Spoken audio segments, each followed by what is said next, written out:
Rusev Udria, Rusev Machka.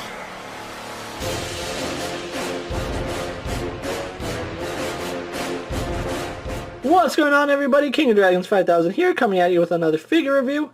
Today we'll be having a look at the Mattel WWE Elite Collection, then, now, forever, Rusev. Now, he does include the United States title and the Russian star.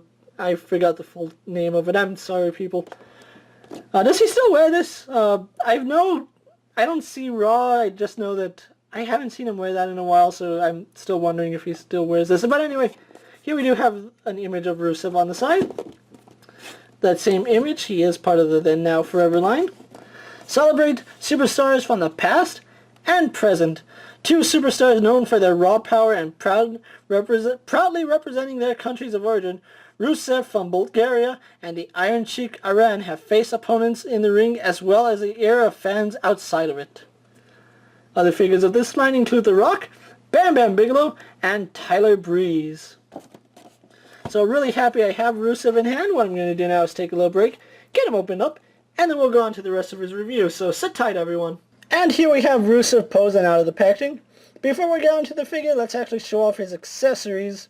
The first one I'm going to try to show off, let's see if I can do this first try, is this same Russian star that came with his first Elite release, and I wasn't a fan of it, getting it on and off the original one, and I'm less of a fan getting it on and off this one, because his head is actually bigger in this, with this head sculpt, and as you can see, it does take some effort to get out, or get off of his head.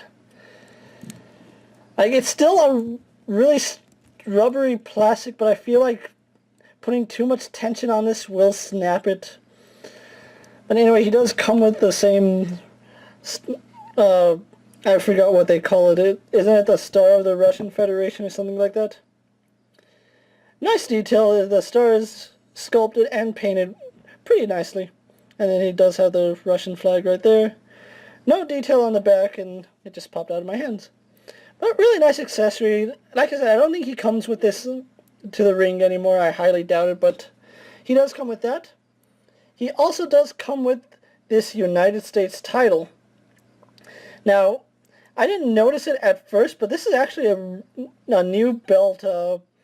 I don't have the John Cena that came with the United States title, so I can't really compare it, but I do have this older style United States title. I believe this one came with Dean Ambrose.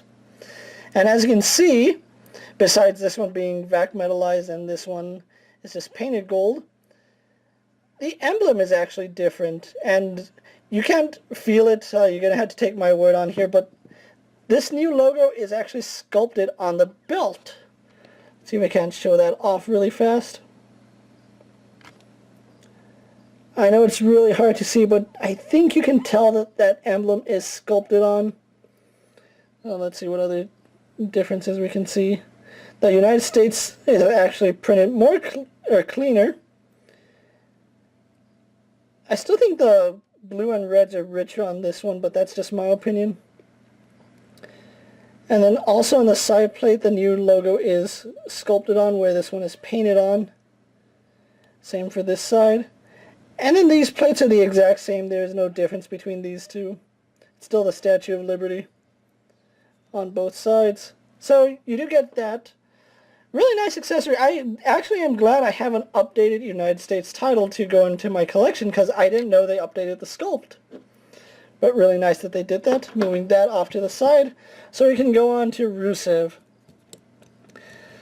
I love and hate this figure about as much as I love and hate the other Rusev figure. My number one complaint is the head sculpt.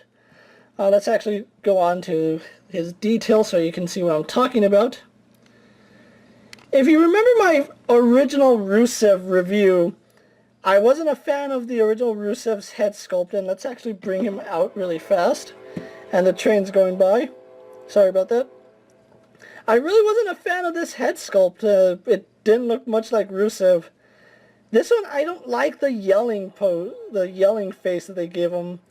It just looks off and unappealing to me, and I don't know, it makes his head look elongated. I'm not the only one that sees that, right?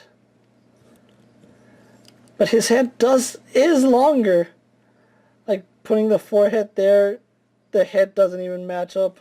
Kind of looks like Undertaker from that angle. But anyway, he does still have his Bulgarian tattoo right here. His tattoo on his back. Again, they didn't finish it going up, so that's a little unfortunate. Same with the body hair, they didn't continue painting it all the way up. A little unfortunate, but I really can't complain about that. He's using the exact same mold that the other Rusev is, so there's absolutely no difference other than paint job and the head sculpt.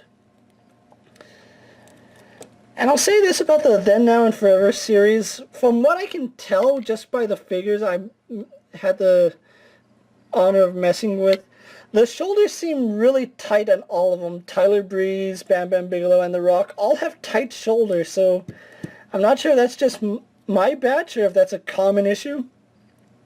But let's move on to articulation. He has a bulge in his head. He can look up, down, left and right. Full head movement there. You can see it even bobbles side to side. So even though the head is longer, it does sit high enough on that ball joint that we get a lot of nice movement out of it. Arms, like I said, they're tight and stiff going out. You can even see me putting on some force there. Do a full 360. He swivels at the bicep, single jointed at the elbow, spins and bends at the wrist.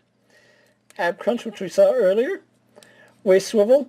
Nice, and it's not too tight and it's not too loose, so I kind of do like that about this particular Rusev. My last one had that waist issue. Let us go forward, back, and out. Swivels at the thigh. Double jointed in the knee. Swivels at the ankle tape. And has really stiff ankles. Moving those ankles around is a little hard. That looks unnatural, but you know, he does have good range of movement in the ankle, so I really can't complain about that. And he does have some side-to-side tilt, so really nice. But that's Rusev for you. What I'm going to do now is take a little break, get him posed for my final thoughts, then we'll wrap up this review. So sit tight, everyone. And so here we have Rusev posed for my final thoughts overall. Really nice figure. I'm really glad I have an updated Rusev to put into my collection.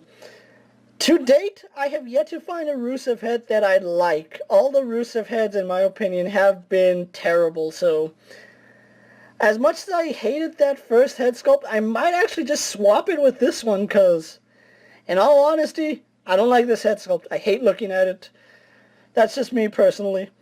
Now, if you're looking for the Then, Now, and Forever line, they are exclusive to Walmart. If you're looking for these figures, trying to track them down, Walmart is the only place to get the Then, Now, and Forever figures. They come out to about $19.99. Luckily, at my Walmart, they actually had them priced wrong. They were actually priced for a regular Elite figure, which at the time I picked them up, Walmart actually had them for $17.97, I think. Came out to about 18 something with tax.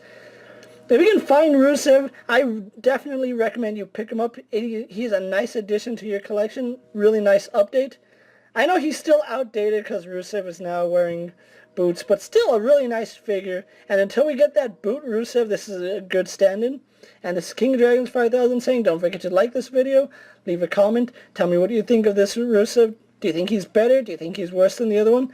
Let me know down in the comments, and don't forget to check out all my other action figure reviews, all my WWE figure reviews. I know it's been a while since I've done WWE videos, but my area's just been really bad at getting new figures, and I'm really happy I found this. So, this is King of Dragons 5000 saying, I recommend Rusev, and I'll see you guys later. Take care, everyone.